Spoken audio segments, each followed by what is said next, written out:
What is the future of the Advent Christian denomination? I think the answer to that question depends on how we respond now. Are we going to be a people that are captured by our past? Or are we going to be a people who take responsibility for the ministries, for the churches that God has placed under our care today? If we do that, if we take that responsibility, I think we will recognize where God is leading us and what He is calling us to do.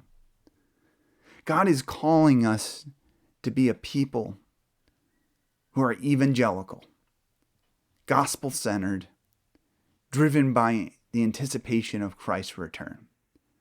Now, you might think, oh, that sounds very generic, very broad. Well, the reality is our denomination encompasses people of many different theological stripes. We've got Calvinists, we've got Arminians, we have people that lean towards more of the charismatic side and those less so.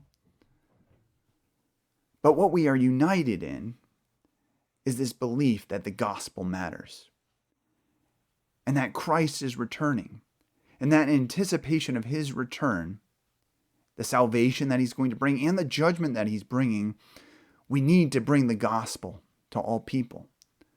And so this frees us. This actually calls us to lay aside some of our secondary differences. And so it's with recognition of that we are presently today opening our hand on areas that we were previously kind of close-handed on. So rather than being close-handed on saying, well, to be an Advent Christian, you must believe that the wicked are ultimately destroyed, we open our hand to say there are some Advent Christians who believe in eternal torment. Rather than being close-handed and saying if you're an Advent Christian, you must believe in the sleep of the dead, we open our hand to say, well, some Advent Christians believe that the dead are conscious before they're resurrected from the dead. We say that while we ground ourselves in solid biblical orthodoxy. That's what anchors us. Our belief in the Trinity, our belief in the inerrancy of Scripture, and our belief in other basic biblical truths. The belief that only God is immortal. The belief that our hope as Christians is not to be flying around as disembodied spirits.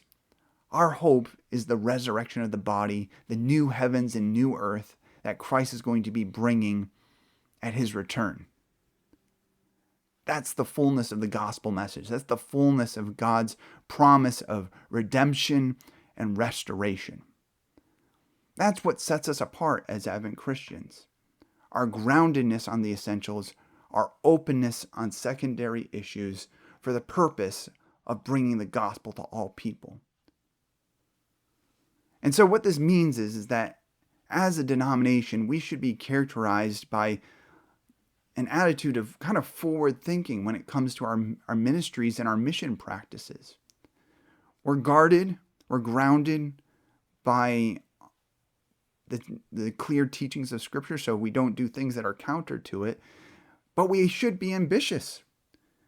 We should be open-minded and innovative as we face new challenges, and we certainly face new challenges here in the 21st century.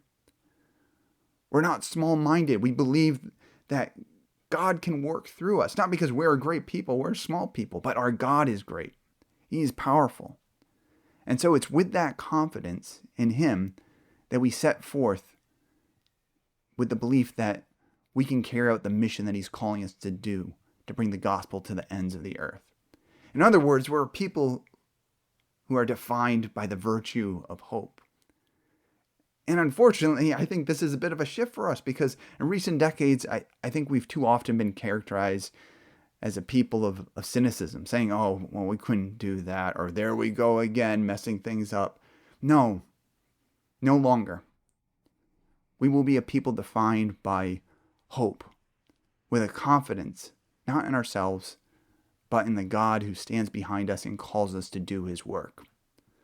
I'm so much inspired by the words of A.C. Johnson in his Advent Christian History. And he writes this in 1918. At the end of his history, he says this: "The spirit of the earliest Adventists was, 'The Lord is coming. Let us plan great things. Let us do great things.' In that purpose, they gave themselves to the work to the utmost. This is the true spirit. May it fall on all our people in this momentous time." My brother and sister, we live in a momentous time ourselves today. And God is calling us to do things